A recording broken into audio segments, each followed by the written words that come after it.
conmemoración del triunfo del no, en qué estado quedó la oposición después de los últimos acontecimientos, cómo están mirando las próximas elecciones y más son algunos de los temas que abordaremos junto al presidente del Partido Radical, Carlos Maldonado. Bienvenido a MUEL TV, ¿cómo está? Muy bien, Bárbara. Buenos días, muchas gracias. Bueno, este sábado se reunieron con otros partidos de la oposición para conmemorar el triunfo del no. ¿Por qué no estaban todos? Sí, y con el expresidente Lagos. Con el expresidente Lagos también. Sí, invitamos a los demás presidentes. La presidenta Bachelet, bueno, no estaba en Chile, el presidente Frey no pudo asistir, pero estaban todos invitados. ¿Por qué no, perdón? ¿Por qué no estaban todos los partidos? Compañeros? Bueno, hay distintas explicaciones. En el caso, nosotros hicimos una invitación amplia a todos los partidos de oposición, desde Ciudadanos hasta el Frente Amplio. En el Frente Amplio se excusaron los colegas, las y los colegas presidentes del Partido Frente Amplio, que tenían su primer congreso ideológico, creo que era este fin de semana. Sí, comentaremos más ratito las resoluciones. Interesante también eso. Tenían su primer congreso, entonces nos dijeron que la verdad es que estaban complicados para poder acompañarnos. Y en el caso del Partido Comunista, la verdad que no tuvimos ninguna noticia, se autoexcluyeron, diría yo. ¿Ni siquiera le respondieron que no? No respondieron ni que sí, ni que no, ni por qué, digamos. No fueron, me llamó bastante la atención porque el año pasado, te acordarás tú que hubo bastante polémica porque supuestamente, no sé, había una intención de celebrar el 5 de octubre sin el Partido Comunista. Bueno, esta vez personalmente invité al presidente del Partido Comunista, el secretario general del Partido Radical invitó al presidente, a su colega secretario general, en fin. No, la verdad que no nos dieron ninguna respuesta, así que se autoexcluyeron. ¿Por qué? Habría que preguntárselo a ellos. No sé cuál es su... Yo ahí diría... Yo lo invité por WhatsApp, pero invité a todos los colegas. ¿Lo han visto? A todos los... ¿No le respondió? Mira, ahora está de moda. A todos los colegas los invité por WhatsApp, así que creo que es un instrumento válido. No podemos decir hoy en día, a esta altura del siglo XXI, si algún partido, algún presidente no ve el WhatsApp, bueno, es porque se quedó un poquito en el pasado, ¿no? Pero ¿habrá estado esperando la invitación impresa, como corresponde en los viejos tiempos, dice usted? Es como old fashion, no sé, pero a todos los invité por WhatsApp y todos llegaron o se excusaron, así que yo diría, ya que estamos hablando de WhatsApp, como el emoticón ese, no sé, porque el año pasado tanta queja de que no estaban considerados y ahora que fueron invitados, no llegaron. Pero en fin, puede tener alguna señal política detrás, ¿no? ¿Puede haber alguna señal de descontento con el rol que han estado desempeñando el resto de los partidos de la oposición? No sé, yo creo que ellos no tienen tan claro el camino que quieren seguir. Me da la impresión que les llama más la atención la posibilidad de llegar a acuerdos políticos electorales con el Frente Amplio. No sé si ese interés de ellos es compartido por el Frente Amplio, pero me da la impresión que ellos se sienten un poquito más digamos, llamados, más, digamos, interesados en tener acuerdos con un polo más de izquierda propiamente tal. Probablemente por eso, puede ser una señal de eso, ahora como digo, habría que preguntarle a ellos, pero puede estar eso detrás. Bueno, se han también reabierto los debates respecto a... Sí, perdón, disculpe. Dígame. No, pero yo creo que está claro que los partidos que estuvimos presentes son los partidos ejes sobre los cuales hay que fundar un nuevo proyecto de futuro y una nueva coalición. Eso sin duda, y en eso el acto del sábado fue muy importante. El presidente Lagos y todos los presidentes de partidos presentes, Álvaro Elizalde del Partido Socialista, Fuad Chaín de la Democracia Cristiana, Heraldo Muñoz del PPD, y quien habla acá, remarcamos esa intención y esa voluntad de construir unidad en la diversidad, pero sobre un proyecto, no una diversidad donde, oye, vengan todos y después vemos qué hacemos, no, veamos qué queremos hacer. ¿Se siente más cómodo el Partido Radical con esa alianza, con esos compañeros que como se sentían en la nueva mayoría con el Partido Comunista? Es que yo creo que las experiencias políticas fueron distintas. Sin duda que en la Democracia Cristiana, el PPD, el Partido Socialista, el Partido Radical, somos partidos que tenemos una buena trayectoria compartida hacia atrás de una alianza política sólida y estable como fue la Concertación, que le dio progreso a Chile en muchos aspectos, siempre que quedan tareas pendientes, por cierto, que debemos abordar. También hay una mayor afinidad quizás en ciertos principios. Lo hablamos el sábado, Bárbara. Mira, los principios fundamentales: apego irrestricto a la democracia y promoción de los derechos humanos en Chile y en el mundo, en todo tiempo y lugar. Trabajar por una mayor justicia social en todos los ámbitos, pensiones, salud, educación, etcétera, pero promoviendo el crecimiento de la economía. Sin crecimiento de la economía es muy difícil avanzar en justicia social. Y reformas bien hechas, con solidez técnica, política, con gradualidad cuando es necesario. Y yo creo que esos valores y esas visiones de cómo hacer gobierno están especialmente presentes en estos cuatro partidos y creo que en ese sentido sobre nosotros, sobre estos cuatro partidos, pesa la responsabilidad de ofrecer una nueva alternativa de gobierno a Chile distinta del modelo neoliberal e individualista de la derecha. Así que eso es lo que yo creo que se está empezando a cuajar, digamos, una intención de efectivamente avanzar para construir una base sin excluir a nadie a priori, que quien más se sienta llamado pueda participar. acuerdos puntuales, acuerdos estratégicos, acuerdos electorales, acuerdos programáticos pueden ser, pero estos partidos tenemos una responsabilidad especial de construir una base desde la cual ponernos de acuerdo con los demás. ¿Tiene mejores recuerdos de la concertación que de la nueva mayoría? Es que yo creo que sabes que son distintos, Bárbara, No por sinceramente. eso, pero recuerdos, Sí. en su mérito de su momento. Yo creo que la concertación fue un muy buen ejemplo de estas tres cosas que te estoy diciendo. Consolidación de la democracia, avances en justicia social, pero con crecimiento económico sólido, y solidez técnica y gradualidad en la implementación de las reformas para que se pusieran en marcha de manera sólida y prestaran servicio al país durante largos años. La nueva mayoría tuvo una virtud: mirar más allá, tratar de avanzar más allá en ciertos aspectos que en Chile están deficitarios, ¿ah? Como era el tema del endeudamiento en la educación superior, como era el tema de una mejor distribución de la carga tributaria. Yo creo que me gusta más como experiencia política la concertación. Tuvo grandes logros, fue sólida y fue exitosa, pero la nueva mayoría, en su mirada un poco más de mayor ambición, de conseguir cambios un poco más profundos, yo creo que también hay que rescatar eso, pero haciéndolo a la manera de la concertación. Si tú me preguntas, yo fundaría tomando lo mejor de los dos mundos, fundaría la nueva concertación.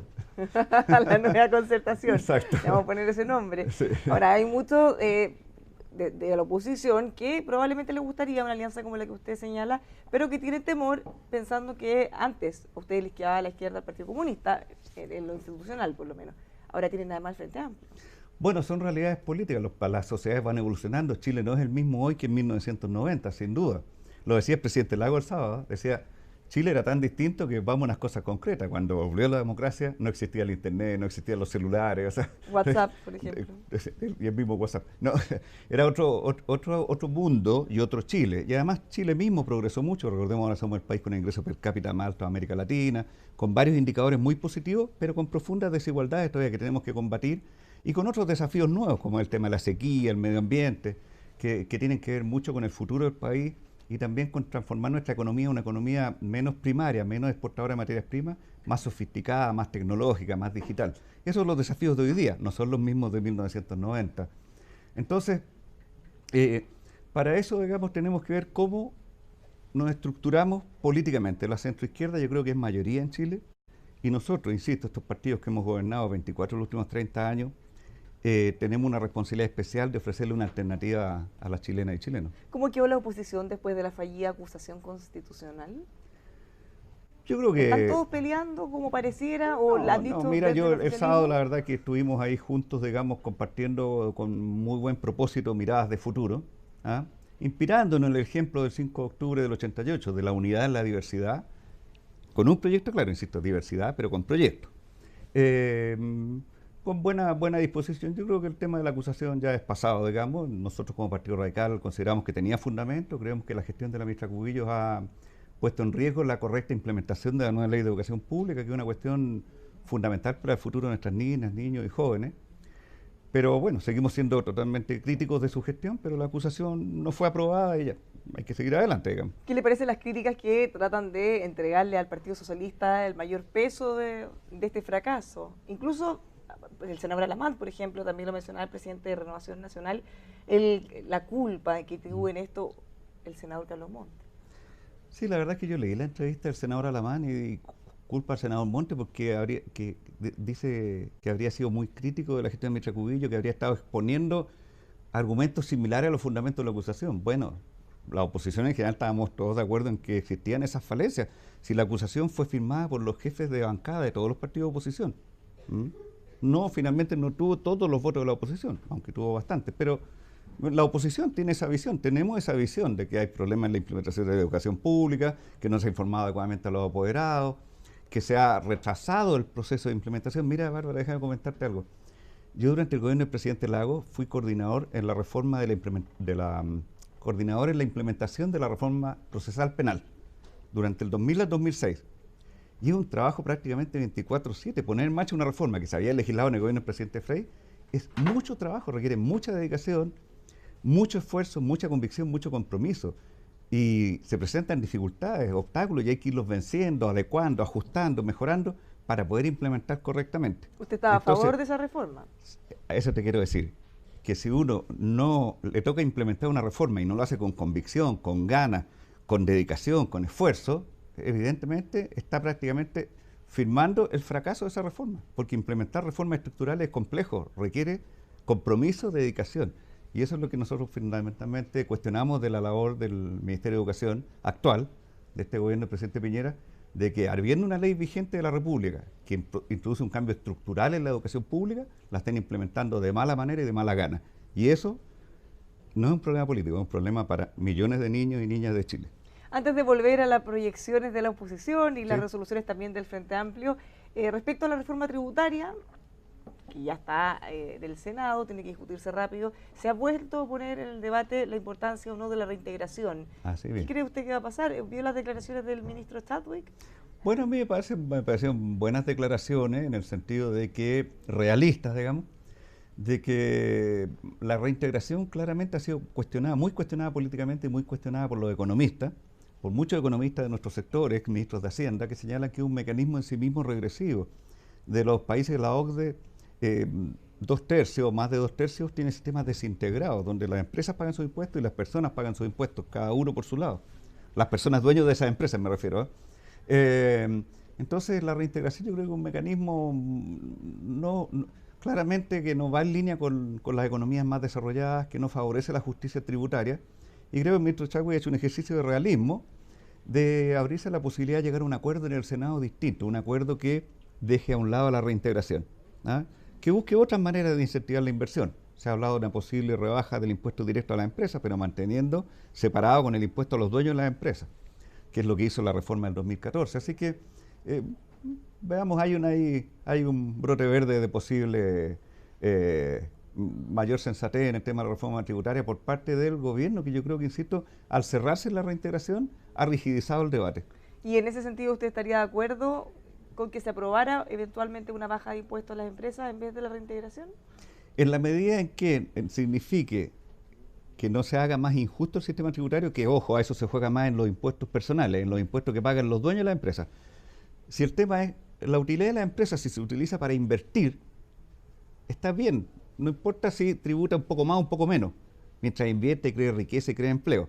El tema es que los dueños de las empresas tributen correctamente por las utilidades de la empresa, independientemente de lo que la empresa haga con esas utilidades. Es bien técnico esto, discúlpenme, televidentes, pero el tema es que no se rebajen los impuestos de los accionistas de las empresas. Ya, o sea, que sea progresivo igual de la forma que sea. Que sea progresivo en cuanto a que las personas que realmente tienen mayor ingreso en Chile paguen más impuestos.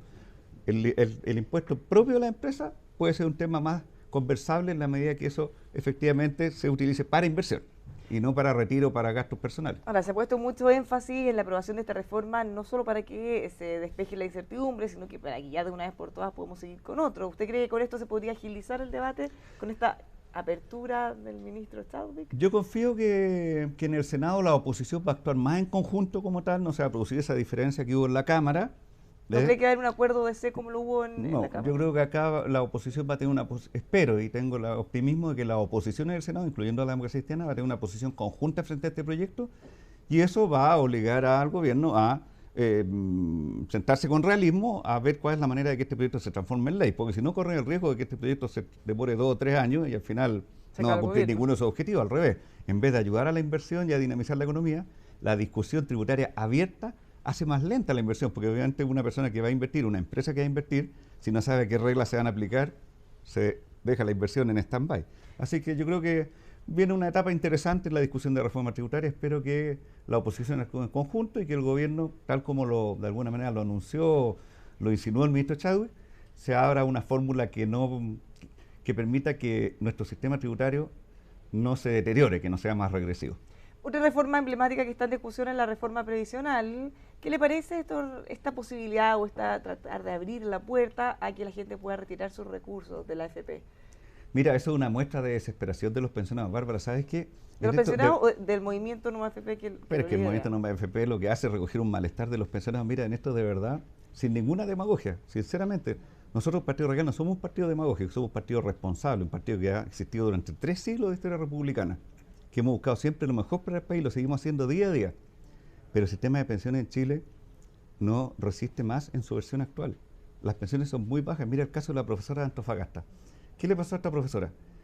Después de 35 años de carrera, jubiló ganando 1.200.000 pesos en actividad, lo que ganaba cuando jubiló. al pensionarse quedó ganando 185.000 pesos. Ella estaba pagando todavía su crédito hipotecario de su casa propia. No le alcanza la pensión ahora para pagar el crédito hipotecario.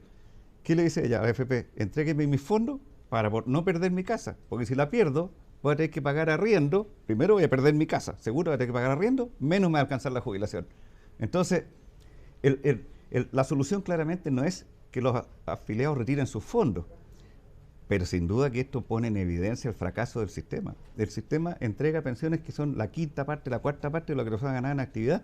Es decir, claro, imagínate lo que es ganar la cuarta parte. Hay que desglosar, porque en el fondo, en el caso de los profesores, muchas veces le imponían por una cifra mucho menor de lo que realmente ganaban, cuántos años tienen de laguna o no. Claro, hay que hacer ese análisis, es que ese es pero independiente de eso... El sistema está basado en la capitalización individual. Y eso, somos el único país del mundo que tiene las pensiones basadas en lo que la persona ahorró, solo en lo que la persona ahorró en su vida. La presidenta Bachelet, en su primer gobierno, creó el Pilar Solidario, le puso recursos para que hubiera ciertas pensiones mínimamente dignas para las personas que tenían menos imposiciones, menos cotizaciones. Y eso ha significado que 2/3 de los jubilados en Chile reciban aporte fiscal, pero ese aporte es pequeño para la calidad de vida que necesitan las personas. Entonces, claramente hay que hacer una reforma mucho más de fondo. Lo dije aquí en esta misma silla, no la va a hacer un gobierno de derecha, la vamos a hacer nosotros, la centroizquierda. Tenemos que hacer una reforma más de fondo, más estructural, porque Chile no resiste que siga este sistema de pensiones. Vamos a tener cada vez más pensionados viviendo en la pobreza, y eso es una aberración social como país.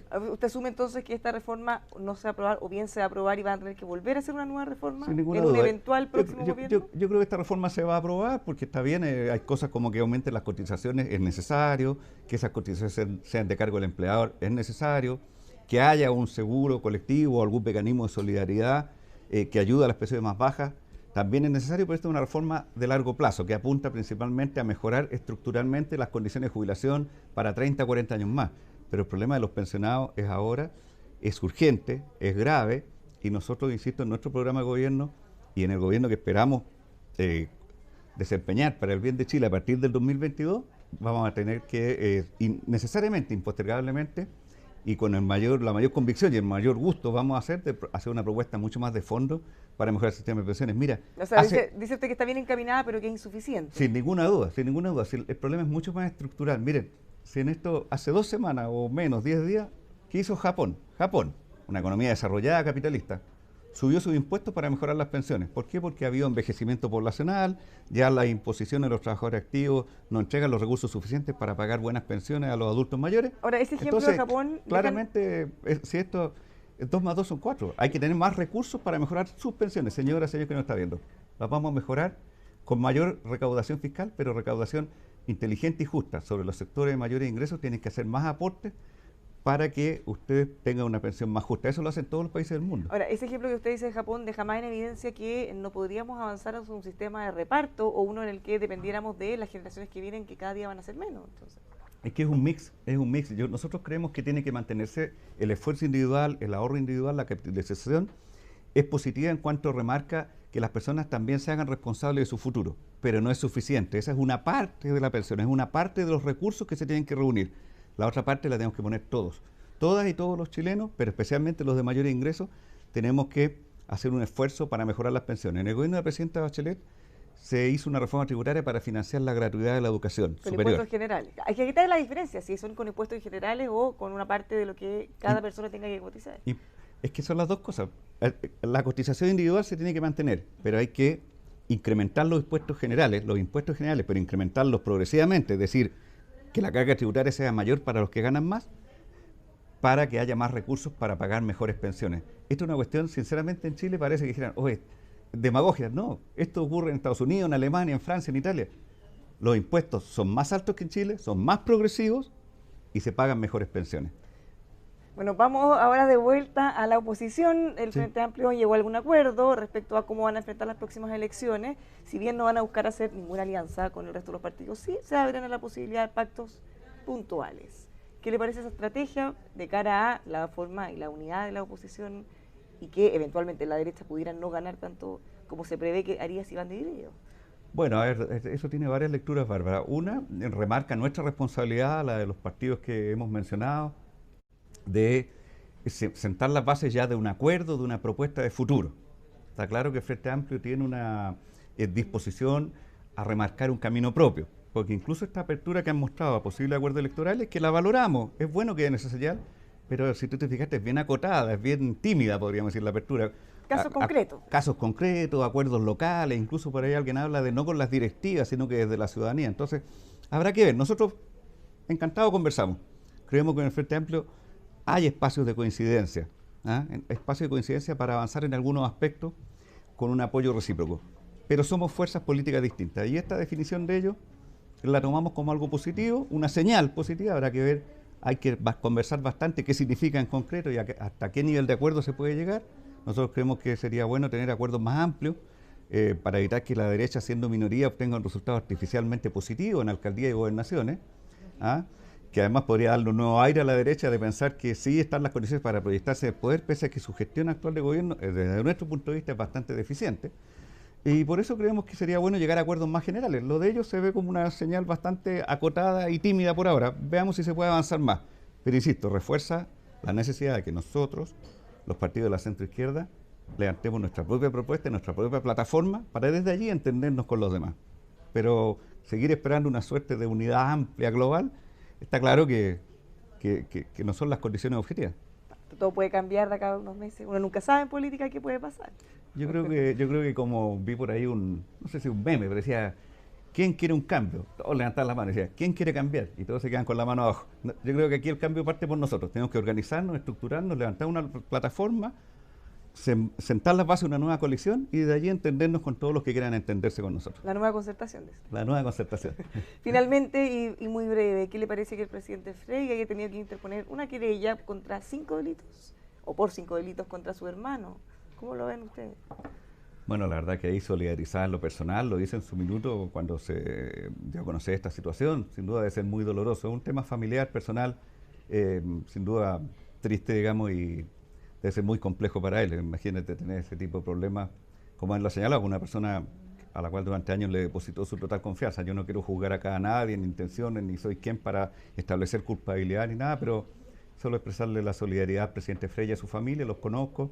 Y por cierto, sabemos de su compromiso con el país, de su integridad, y es muy lamentable que estén enfrentando esta situación. Esperamos que la puedan superar de buena manera. Muchas gracias por habernos acompañado esta mañana en Emol TV. Muchas gracias a ustedes por la invitación. Un agrado siempre venir. Los dejamos invitados a que sigan juntos nosotros revisando nuestros contenidos en emol.com.